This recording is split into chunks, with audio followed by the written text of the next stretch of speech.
Moyaklardagi og'riq sizni moyaklarsiz qoldirishga olib kelishi mumkin. Buni bilarmidingiz? Moyaklarda erkaklarda ko'pincha og'riq kuzatilsa, o'tib ketadi deb og'riq qoldiruvchilar ichib, buni orqaga qoldirib yurish holatlari juda ham ko'p kuzatiladi. Xo'sh, qaysi holatlarda kechiktirib bo'lmaydigan darajada shifokorga zudlik bilan murojaat qilish kerak, shuni ko'rib chiqamiz. Xo'sh, birinchisi, agar sizda to'satdan juda ham kuchli og'riq moyakda paydo bo'lsa, bu katta ehtimol bilan moyakning buralishi bo'lishi mumkin. Bunda agar siz juda ham shoshilinch holatda vrachga murojaat qilmasangiz, boshlang'ich 4-6 soatda, ba'zi paytlarda 2 soatda ham operatsiyaga olinib, moyakning buralishi to'g'rilanmasa, siz moyaksiz qolishingiz mumkin.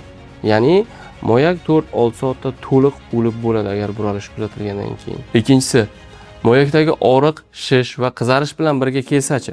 Bunday holatda ko'pincha yallig'lanishning belgilari hisoblanadi. Tana haroratining ko'tarilishi asta-sekin og'riqlar bilan boshlanadi, qizaradi, shishadi va tana haroratining ko'tarilishi sodir bo'ladi. Bunda moyak yoki moyak ortig'ini yoki ikkalasining birga yallig'lanish holati kuzatilishi mumkin.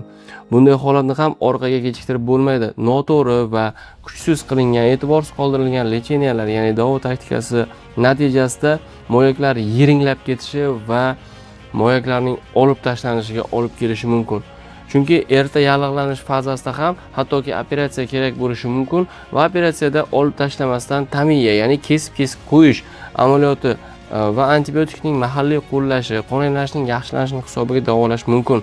Lekin ba'zida bemorlarimiz e'tiborni sust qilganligi sababli moyaklar juda ham kuchli yallig'lanib, yiringlash holatiga o'tib ketadi va qorayib ketadi. Bunday holatda moyaklar olib tashlanadi. Uchinchisi, bu jarohatdan keyingi og'riqlar. Ya'ni siz moyakda turli xil darajadagi travmalarni oldingiz. Masalan, koptok tegishi yoki udar tegishi yoki yuqoridan yiqilish holatlari bo'ldimi? Buni hech qachon, masalan, sizda bir kuchli og'riq bo'ldi va ma'lum muddatdan keyin bu yengillashdi. Buni orqaga qoldirmaslik kerak. Albatta siz vrachga borishingiz va ultratovush tekshiruvini eng kamida o'tkazishingiz kerak. Chunki ba'zi belgilarimiz birinchi o'tkir fazada og'riq berib, keyin og'riqlarni bermay qolishi va siz uni e'tiborsiz qoldirib, gematomalar, vadyankalar va boshqa asoratlarga olib kelishi mumkin. Bunga agar o'z vaqtida davo qilinsa, siz yomon asoratlarni oldini olgan bo'lasiz. To'rtinchisi esa bu ba'zida kuzatiladigan simirlovchi xarakterdagi yoqimsiz og'riqlar.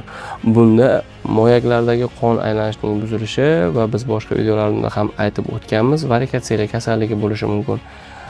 Unda sizda agar og'riq kuzatilayotgan bo'lsa, uning davosi agar hajmga ta'sir qilmagan bo'lsa va sizni kuchli og'riq bezovta qilayotgan bo'lsa, buning davosi ham operatsiya hisoblanadi, lekin bu rejali ravishdagi operatsiya, ya'ni shoshilinch operatsiyani talab qilmaydi.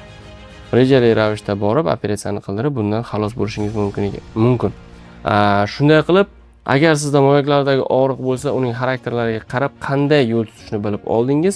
Shunday ekan, o'zingizni ehtiyot qiling.